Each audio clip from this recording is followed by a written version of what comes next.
So obviously, there's some other Champions League football tonight. Newcastle won. Manchester City won. They're looking good, I have to say. They're still in the mix, I think, for a big trophy this season. Let's go to Rich, though. He's a Newcastle fan. All right, Rich? All right, Dickie. All right, boys. All right, Dickie. How are you, Rich? You good? You happy with that? Yeah, I can't complain. I think Newcastle's performance in the Champions League has gone a little bit understated. It wasn't pretty viewing tonight, I must admit, but got the job done. And it's 3 wins, and I think we're, something from the Barcelona game. Rich, you know the problem you've got? So your line's not great, Rich. I jump in. The problem you've got is inconsistency, right? I watched this against West Ham at the weekend. You were terrible. Tottenham, you played us. You out battled us, out physicaled us, everything. You were good. And then tonight, you were good again. I don't know what Newcastle I'm going to watch at the weekend. I agree. I don't particularly think you were that. But we were better than we were. Oh, Rich, your line's no good. I'll come back to you. Phone us back. Go to Ollie. He's a Newcastle fan. Ollie? Hi, Eddie. All right. Yeah, look, Ollie has just heard me talking to Rich there about your inconsistencies. And, look, you're a really good side. You've got some good players, but I just don't know what Newcastle's going to turn up right now. Well, you know what it is? It was inconsistently a bit last season, and in particular, it picked up massively in the second half of the season. Yeah. And that's when the real push for the Champions League when we're finished fifth. The problem is, mate, we've lost Isaac, and Isaac was a goal scorer. He scored 20-odd goals last season, and Voltemada's come in, big price tag. Not many people were quite impressed when we first signed him from Stuttgart, and we've got a guy waiting now to come back from injury, Witter, who was I believe was around that 20-goal mark last season. Once he comes back, I think we'll be firing all cylinders. You're going to miss this, Zach. No one buys a player for 120 or north of 120 million unless he's doing something great, and he was your talisman. You're going to miss him. Yeah. But in Voltemada, it feels like you filled that gap. Now, is he going to be as good as Isak? The answer to that is probably no. But can he fill a space and still make sure that Newcastle are competitive and can win games and score goals? I think that answer's been a yes right now. But it's a long season. But I mean, I agree with Jay. I don't know who Newcastle are. I mean, I saw he's at the weekend against West Ham.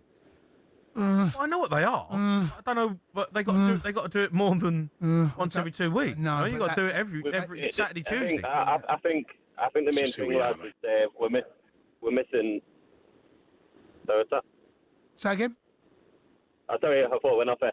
We're missing Lewis Livramento, which were key to our defence last season in particular, and we're having to play Dan Burn and Trippier. Yes, he's been a great servant, but he seems past his best now. He seems at that age now where...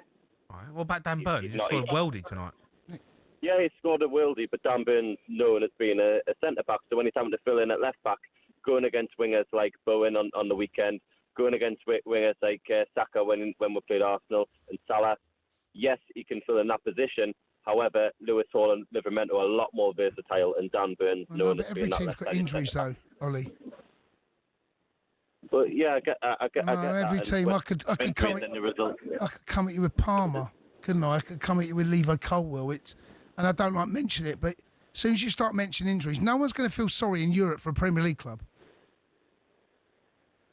No, exactly. Yeah, and we're gonna have to deal with it. However, it's gonna gel. It's gonna gel soon enough. All right. It's one of them, isn't it? What can you do? What can you do in the Champions League? Semi-final. What? Semi-final. I said Champions League. Yes, semi-final. We're better than Chelsea. We'll be in the semi-finals with Arsenal and two other teams. I did not press that button. I'm with you, Ollie. You're better than Chelsea. I don't know whether you are, Ollie. Over mate. 2 legs, who comes out on top? I love Newcastle, mate. We got the experience. We won it twice, mate. We got know-how. We're world champions. Bit of know-how winning a trophy like that level, beating PSG in a final. Newcastle turn you over, mate. Over 2 legs. I know. You hope they do. No, I think they would. No, I think they would. You hope. Okay, would they beat you? Yeah, probably over 2 legs. Yeah, they would. I know. I knew the answer. It was a rhetorical question. I knew the answer before I asked it. I was just hoping you'd come real. I'd take Newcastle. Look, if Newcastle get the semi-finals, what an unbelievable feat that is. Yeah. It is. But then Newcastle, mate. What do you mean in Newcastle? What do you mean? Got beat by West Ham at the weekend. All right, okay. Well, they've just beat Atleti Bilbao tonight. Who? Atleti Bilbao? Huh? Yeah. I know, but come on, mate. What do you mean? I mean, come on. What do you mean, come on? They're a good side. Are they? They're winning games in the Champions League. You never give anyone credit. I know, but don't be coming on here. Like, all you ever say is, No, you're no, Newcastle. no, John means- Oh, you're just Spurs. No. Oh, you're just Arsenal. I know, but here's the thing. Like, what? You say, how do you think you get on? Semi-finals. It's like, no one, you don't know you're going to get. You don't know where you're going to finish. Don't know who you're going to play. Could get PSG over 2 legs. They get whooped in PSG. They are, mate. They are. You know they are. I don't know if they do. They could get Real Madrid. Newcastle over 2 legs. Come on, mate. You just mentioned there you got Trippier, kind of, big Danny. I like Danny B, but come on, mate. He can't. Trippier's a good player. He's an international footballer. He has Played at been. World No, Cups. no, I'm just saying what he said. I'm quoting him. I'm re-quoting him. All right. By the way, how good was Dan Bird's header? Yeah, it's unbelievable. Well, you'd never score a goal. I know, but fast stick, unmarked. Dan Bird, the most dangerous man on the pitch, the tallest player. Yeah. Fast stick. He could sat down and had a coffee and still headed it in. You would have hit Rose Ed, wouldn't No, mate. I'll clear that, mate. Over the bar. All right, get your calls in. Newcastle fans, Man City fans want to hear from Chelsea. Load of old garbage tonight, but you got away with a point. 03 717 22 33 44.